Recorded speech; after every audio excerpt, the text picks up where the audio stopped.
Best of r/entitled parents episode 148. Subscribe for Reddit videos daily. Background.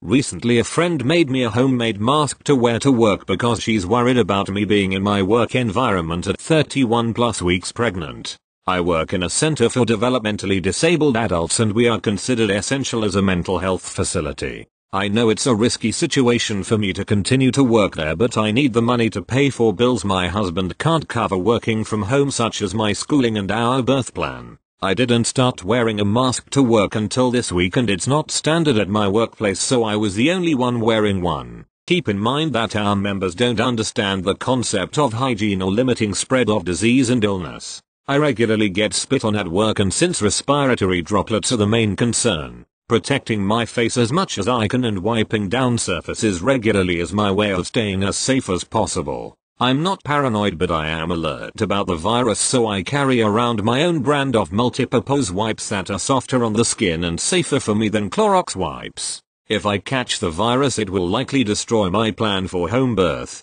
and therefore accumulate hospital bills we are not prepared to pay for, put me at higher risk of complication during labor, and prevent my support person from attending me during the birth. The only people in this story are myself and the entitled dad. I actually don't know whose father he is because I'd never met him before until now, and I didn't stay long enough to find out. Story start. It was the end of the day and all of the members were heading home en route or being picked up by family members. I was wearing my homemade mask and walking my member out to their van when a man approached me from the sidewalk. "Ed, hi, do you work for company?" Me, "Yes I do. Can I help you?" At this point I didn't know he was one of the parents of our current members. We get new parents coming in all the time, as well as strangers curious about the functions of the place. "Ed, are you a nurse? Is one of the kids sick?" Me, "No, actually, I'm a caregiver.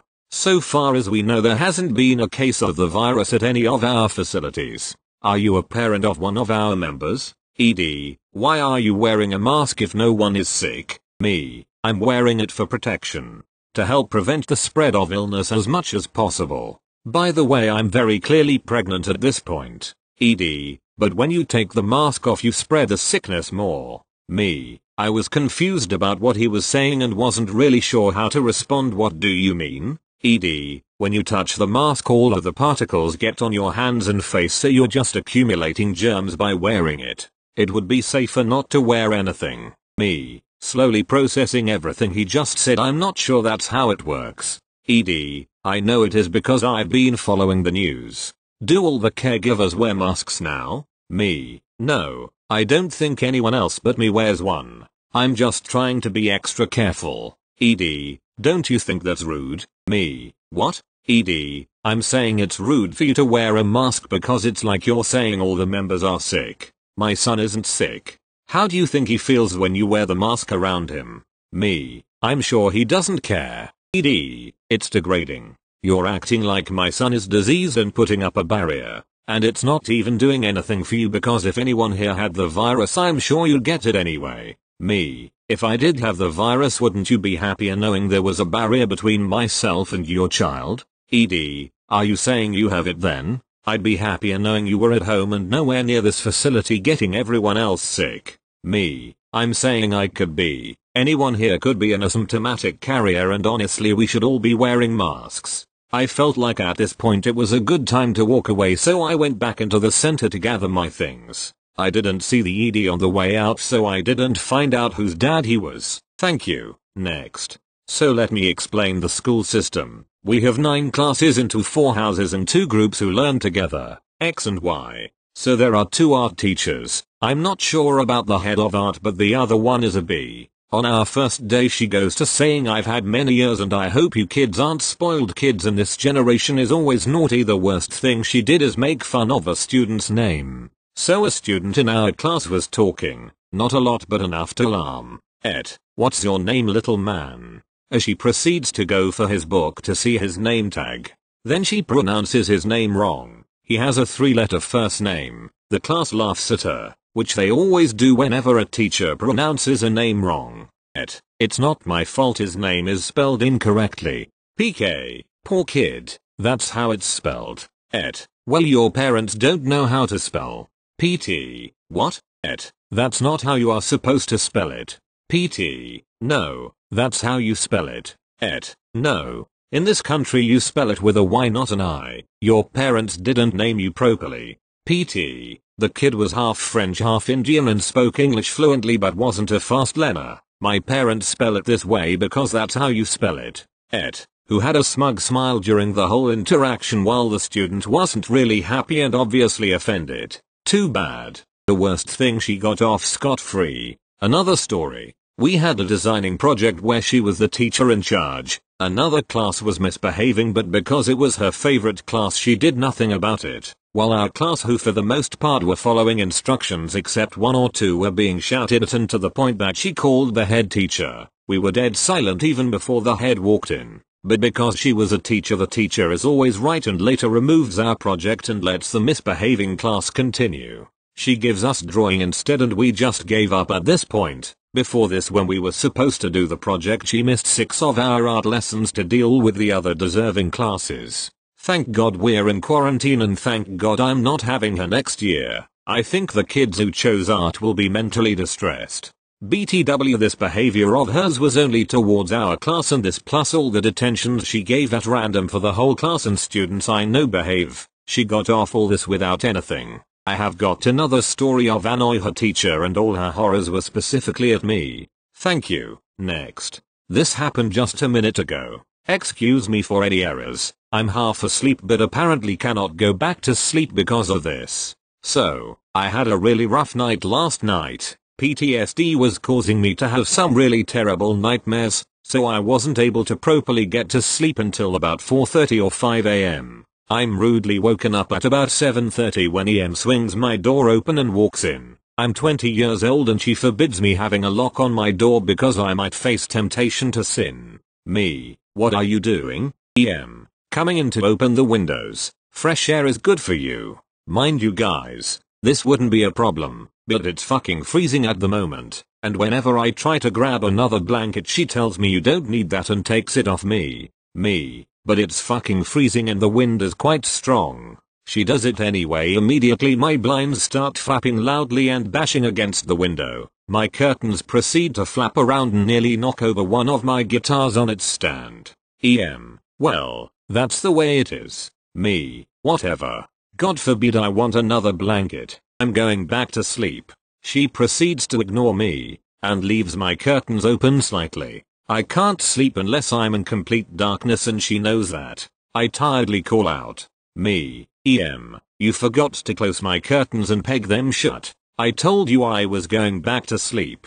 I know, I could have done this myself, but it's the principle. My mother always comes into my room and never leaves things as she finds them. EM screeches. Fuck off you little bitch. I've got better things to do. Me calling out as she walks away. You literally came in and woke me up. Have some fucking respect. EM comes back. Well, OP, I'm opening your curtains at 8 am every day from now on. Sunlight kills bacteria and will save us from the coronavirus. Me, what if I'm sleeping? It's literally not going to help at all. I don't understand why. EM, do not question me. This is my house and I don't care if you're sleeping. This is my house. Me, listen, I'm an adult. I'm not your little boy anymore. How about you show some respect and leave me alone? I'm not a child. EM, as long as you are under my roof, you are a child.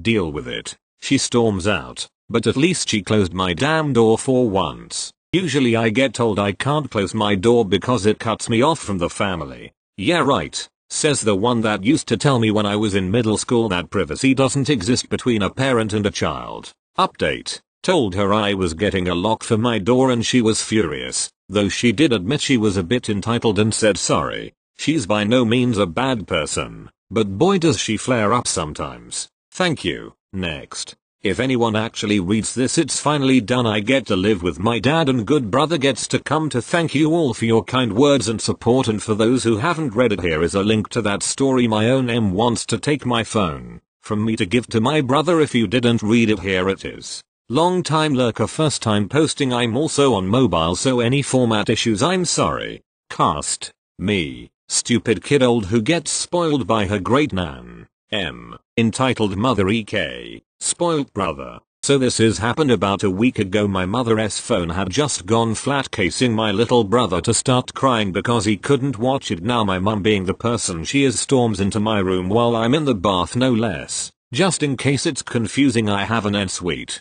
Demanding my phone. I was listening to music at the time. Yes, my phone is waterproof. I say, Mum, can't you wait a moment? And she was like, no, I paid for it, so give it to me. And I said, Mum, you didn't pay for it, my grandma did. I get out of the bath, and she literally started screaming, I do not care, give it to your brother, you're such a brat. My other brother now comes in and says, Mum, leave her alone, she's just trying to get dressed. I ask him to put his PS4 on for little brother and he agreed. Mum now asks for my iPad instead. Cue malicious compliance. I go into my wardrobe and pull out my old iPad mini and say, here you go, Mum. She looks at me like, you little brat, then leaves. Sorry if it wasn't the best story out there, but I just needed to rant. I'm planning to talk to my father, who split up with my mother a year ago, if me and my brother can go live with him. THX4. Reading. Thank you. Next. Yup, you heard that right. My entitled cousin, who we will call Faith, tried to take away everything I ever had. And she loves my entitled aunt, like,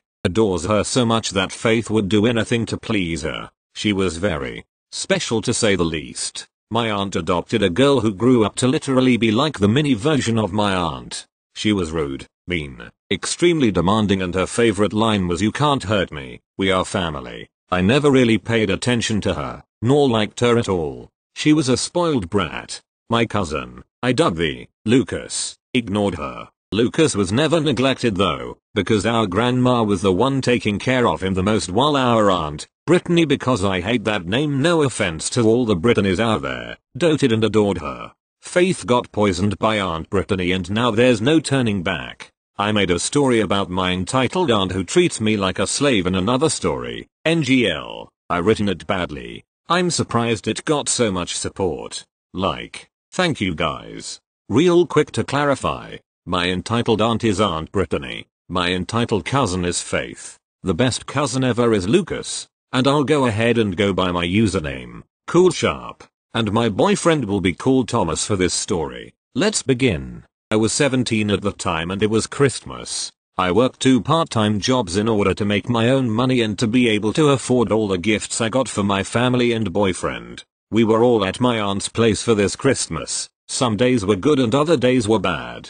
But it all got worse when my aunt adopted Faith. She hated me with a burning passion. First day I met her, I was cuddling with my boyfriend on the couch and her, my aunt, my grandmother and Lucas all came over for Thanksgiving about 2 years ago. I stood up and greeted her all nicely, of course, saying, hello, I'm Cool Sharp. You must be my new cousin. I tried to shake her hand but she ignored me and glared at me. She just told me to not wear those disgusting rags. And walked off. Now, Aunt Brittany spoiled Faith with literally everything. She got her first phone at 6, nearly every Barbie doll, expensive clothes, got her first credit card at the age of 10, and she didn't have to break a sweat. She's younger than I was, only by a year, but she tries to act so high up.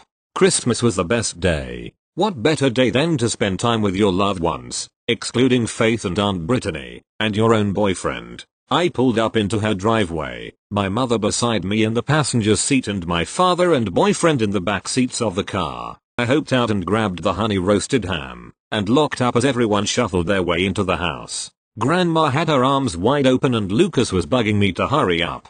As I tried to catch up and not drop the ham, a high-pitched AHM caught my attention. This is the conversation that followed. Me, oh, hey Faith. Faith, eyeing me up and down multiple times, why are you in those rags? Me, rags? Oh, you mean my new clothes. I tried to walk into the house because it was quite chilly but she stopped me. Faith, listen Cool Sharp. My aunt told me that since we are cousins, I get to have what you get. Me, dumbfounded. What? She's joking, right? Faith, now annoyed. Well done. We are both girls and out of us, I'm probably the best looking one, so we should share. I can even give you tips on how you dress. I shuffled past her, jumping into the house because it was freezing. I gave the ham to my father and took off my jacket, hat, gloves and boots. I hung up my car keys and went into the living room. A few hours passed. My boyfriend and my family all sat down together, talking and chatting and just enjoying the time, until I heard a sudden screech coming from outside. I hopped up and sprinted, pushing the screen door, and I saw my aunt smugly watching as my cousin, Faith, tried to drive my car. I hopped out, not caring about the cold, and stormed up to my aunt. "Me, what do you think you are doing?" I snapped at her, trying not to fume. Brittany, innocently talking. "Oh well, Faith wanted to try and drive, so I told her to get your car keys and she can drive your car." Me, annoyed. "I never gave her permission. Now tell her to get out." Brittany, "Honey, I hate when she tries to act all sweet to me. You should share your stuff with her. It's just her by herself with her brother Lucas." I ignored her and stormed up to Faith. She drove off the driveway and into the snowy sidewalks and got my car stuck. I told her to get out of my car or else. She got out, looking smug as ever, and threw the keys at me. "Faith, I didn't even like your trash car anyways," and stormed off, complaining to Brittany that I wasn't being nice and that I was so rude to her. I huffed and called out for some help. Me and my family got my car unstuck luckily, but what was beginning to piss me off was now she tried going after my boyfriend. She was standing close to him, laughing and smiling, playfully hitting him. Once he saw me, he got away from Faith and went straight towards me. I told Thomas to stay inside and I confronted Faith. Me, visibly angry. "What the hell do you think you are doing?" Faith, "Oh, why, I was talking to Thomas. He's so sweet, and I love." I stopped her, beyond angry. "I'm very protective over my boyfriend and I get jealous easily." Me, "Don't talk to him. Don't try and touch him. Don't stand near him. Got it?"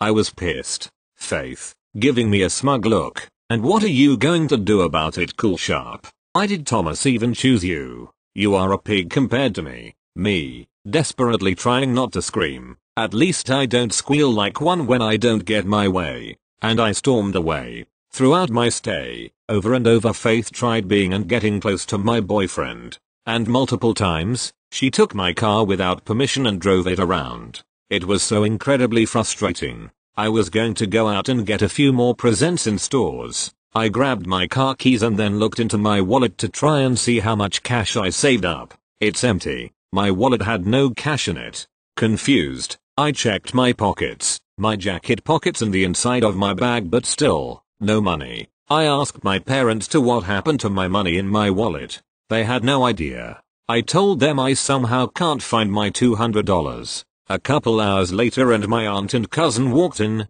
holding bags of new clothes. I asked them when did they get this, when did they go out, and it was right around the time I was trying to go out and get the rest of the gifts. Faith was looking at me snooty, her nose pointed at the air and she was grinning. Me, angry, "Do you know what happened to my money?" Faith, "Ugh. No, Cool Sharp, but I did find $200 and it was so lucky of me. I decided to take my mother out for some shopping and look at all the want." I cut her off, starting to feel my blood boil. Me, "Where was this $200 found?" I was gritting my teeth. Faith, "Why? I found it in a bag. I don't know whose it was, but it was sure a lucky find." As she made her way upstairs, I went after her, but my boyfriend stopped me. "Thomas, let it go. She's trying to get you to do something to her." He grabbed both my shoulders as I squirmed, wanting you fly up the stairs and literally sock my cousin in the face. Me, slightly yelling, "I saved up that much money so I can buy the rest of the gifts." She went through my bag and took my money and my aunt didn't even say a effing word. I was shaking with how selfish and how entitled she is. Just because she is getting everything from her mum, she ain't getting jack from me. Thomas hugged me and told me to relax, that it'll be okay and that I shouldn't be so upset. But oh, it got far worse. Ever since Faith took my cash, she's been deliberately trying to get me to give her everything. And when she doesn't get her way, she screams for her mother, saying Cool Sharp isn't letting me have this. Or mum, she isn't sharing her car with me. Then my parents would have to get involved and practically beat my aunt back to wherever she came from before Faith summoned for her again. That Christmas week was the worst and I still remember it. I had an entire headache the entire time. I bit my tongue every time Faith asked me something that she wanted. On the last day of that week, my parents and boyfriend all scurried into the car. I could tell they all hated the tension between me, my cousin and aunt. I was the last one, saying bye to my grandma. She was the sweetest thing during the time I was there, and Lucas, who instead of a cousin I'd like to call brother, he was there for me too. I made my way out before my aunt tapped my shoulder. "Brittany, aren't you going to say bye to me and your cousin?" "Faith, how rude are you? God, I'm so glad I'm not you." Me, just wanting to leave. "Okay." And I walked away. I heard them spit rude things about me, saying how Thomas won't stay with me, how ugly and fat I am. You know, the usual girl bullying type of thing. I was sitting in the back of the car with Thomas as my dad was the one driving this time. As we pulled away, I saw both Faith and Aunt Brittany glaring at me. That's when I rolled down my window and flipped them the bird and we all drove on home. Thank you for reading my story. I hope it's not too long and I hope I didn't bore any of you. I will never ever get over how stupid my aunt is. And now that she has a mini her, I gotta deal with her more. Thank you again for reading. Even if you didn't like it, thanks for taking your time to read my second encounter with my aunt and her little devil child. Stay safe with this coronavirus. Thank you. Next. I was a school bus driver for 20 plus years, but the weekends and vacation time I would work a side job doing paratransit work. This is usually a small shuttle bus service for senior citizens, disabled people. I had route where I picked up 10 developmental delayed gentlemen that worked on a lawn service crew. Most of them lived in group homes, but the last two guys, I will call the Tom and Jerry, who entertained me with their jokes after the other guys had been dropped off, both lived with their families. We get to Jerry's house and Jerry's EM came out and yelled at Tom. "You know Tom, Jerry might like to ride in the front seat with Mama Mouse, if you weren't so selfish." I saw Tom started tearing up. This ticked me off and I decided to correct her right there and then. I told EM1, "Jerry is always the first one to the shuttle and he always picks the first row behind me." 2. "You're out of line and were rude to Tom. I will be reporting this to transportation." EM just stood there making fish face at me. I picked up my radio and called dispatch and reported her in front of EM. Was asked to write up a report when I got back to base. Thank you. Next. A few weeks ago, the theater that I had worked at for like 4 years closed down. Not confident that I'll get my part-time side gig back, so I feel zero shame in sharing this with you. And yes, it did happen and I'd love to believe anyone who says it's too far-fetched to happen. But, as absurd as it sounds, it did. My life shouldn't be this interesting or episodic, but whatever. Here are the cast members: myself, a Razis RDD, a black man, my boss, other co-workers. So about a year ago, when Avengers Endgame opened, I was taking a break from my cooking position at the theater I worked at. I really needed to take a shit, and had been holding it for a while. I absolutely refused to use the employee bathroom, because it was always a mess, no matter how often I, or anyone else, cleaned it. Always a mess. Thinking about it as I type makes me wanna lose my dinner. So anyway, I decide to use the public RR. I knew they'd all be empty because on one screen, we had Captain Marvel, on 2 screens Endgame in 2D and on 2 other screens we had Endgame in 3D. The other 3 theaters had like almost no one, but we still had that kids movie called Wonder Park. A black man and his child were the only people in there, and, quite thankfully, this was the last day that movie would be playing. I go into the bathroom, and do my thing. I finish up, then wash my hands. I see a black man putting his child on the fold-out koala bear tray. He smiles at me, I smile back. And then I dry my hands, start to leave, and then this man says to me, "Excuse me sir, I need your help." I think he means that the diaper station is broken, so I say, "How can I help?" "If the station is broken, there's another one across the hall in the women's room. I've seen lots of men go in there to use it." Start to walk away again, when the man grabs my arm. I look at him and he has the most horrified look on his face. He says, "I don't know how to change a diaper and never have. You look smart. Could you please help?" Help? I Google it on my phone. Google has some pointers. He says, "No, I mean, can you do it?" So I just look at the guy. I'm not sure if I'm getting trolled or not. So, Like any person who doesn't understand how people, I just chuckle and walk away. The man, with kid in tow, the child smells like he needs a change, comes at me. I stop. I look at the guy. He looks like he wants to beat my ass. Excuse me, sir. I walk away. Why are you not helping me? I just say, sir, he isn't my kid. I mean, I'm sorry, but why don't you call his mother? She could be able to help. I honestly didn't know what to say to this guy. He was being serious as a heart attack. He says, gimme your manager. I am about to take your job, to which I happily radio my boss to come talk to this guy. While we wait, the man looks at me and shakes his head. You whites are all the same people. He says you got all the money and you ain't got no empathy. You people, if you were white, I know you'd do it. Racist fat bastard. So my boss shows up and asks what's wrong. I decide to leave the guy and his kid. When I get back to the kitchen, I hear this guy screaming that he'll never ever visit that theater again because we're all fat sloppy polly-wally white people who don't have no clue. I waited for the rest of my shift for some cameramen to show up and yell, you got punked. And I still am.